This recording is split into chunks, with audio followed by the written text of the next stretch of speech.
Hello, ഇന്നത്തെ morning vibe എന്താണെന്നോ? ഒരു ഭയങ്കര കാഴ്ചയാണ്. ഞാൻ ആ കുക്കുംബർ അരി പാകി അങ്ങോട്ട് കിളുത്ത് വന്നപ്പോഴേ ഇതൊന്ന് കണ്ടേ. അങ്ങോട്ട് കിളുത്ത് വന്നപ്പോഴേ നിറച്ച് കായായിട്ടാണ്. ഇത് സ്നോ വൈറ്റാണ്, നല്ല രസമായി. അന്നേരം ഈ വലുത് ഇത് ആദ്യം ഉണ്ടായതാണ്. അന്നേരം ഇതങ്ങ് അരി എടുക്കാം.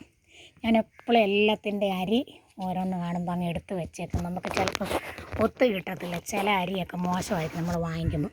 അപ്പോൾ ഇതിന്ന് എടുക്കണം. ഇതെല്ലാം ഈ മുള്ള് കണ്ടോ, എല്ലാം പോയി ഇങ്ങനെ തൂക്കുമ്പോൾ ഈ മുള്ള് പോകുമെന്നാണ് ഇതിൻ്റെ കണക്ക്. കണ്ടോ, ഉണ്ടായി കിടക്കുന്ന കണ്ടോ. അടുത്തടുത്ത് ചെറിയ ചെറിയ തിരി ഇങ്ങനെ വന്നുകൊണ്ടിരിക്കുകയാണ്. കണ്ടോ, നമ്മുടെ നാട്ടിൽ ഇഷ്ടംപോണക്ക് ഇതുണ്ടാകും. ഇത് തമിഴ്നാട്ടിൽ നിന്നൊക്കെ വിഷം കലക്കി വെച്ചിട്ട് അതിനകത്ത് മുക്കി ഇത് പെട്ടിക്കകത്ത് ഇവർ അടുക്കുന്നത്.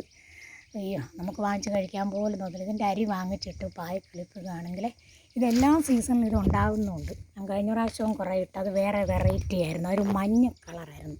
പിന്നെ ഇതിന് നമ്മൾ ചെയ്യേണ്ടതെന്ന് വെച്ചാൽ ഇങ്ങനെ ഇല കണ്ടമാനം വരുന്നത് ഇങ്ങനെ അങ്ങ് വെട്ടി ഞാൻ കളയും. എന്നിട്ട് വെയിലത്തിട്ട് അത് ഉണങ്ങിയിട്ട് അത് ചുമ്മാതെ പൊടിച്ച് അതിൻ്റെ ചുവട്ടിൽ തന്നെ അങ്ങ് ഇട്ടേക്കും. പിന്നെ ചാണകപ്പൊടി, ഇച്ചിരി എല്ലുപൊടി ഇടും, പിന്നെ ഇച്ചിരി മുട്ടത്തോടെ ഒക്കെ പൊടിച്ചിടും. കൊണ്ട് ഉണ്ടായി കിടക്കുന്നുണ്ട്. മുള്ളും ഇതിനിടയ്ക്കെല്ലാം ഉണ്ടാകുന്നുണ്ട്. ഇതിനിടയ്ക്കും എല്ലാം ഉണ്ടായി കിടക്കുന്നു. കുഞ്ഞതും വലുതും എല്ലാം ഉണ്ട്. അങ്ങോട്ട് തുടങ്ങിയതേ ഉള്ളൂ, പക്ഷെ തുടങ്ങിയപ്പോഴേ നിറച്ച് കാഴ്ച.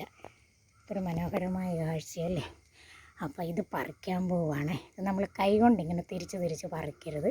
അപ്പം അതിൻ്റെ തണ്ടിനത് കേട് വരും. കത്രിക കൊണ്ട് മുറിച്ചേ പറിക്കാവുള്ളൂ. അപ്പം കണ്ടോ, നല്ല ഭംഗിയല്ലേ, നല്ല മനസ്സിന് സന്തോഷമല്ലേ ഇത് കാണാനായിട്ട്.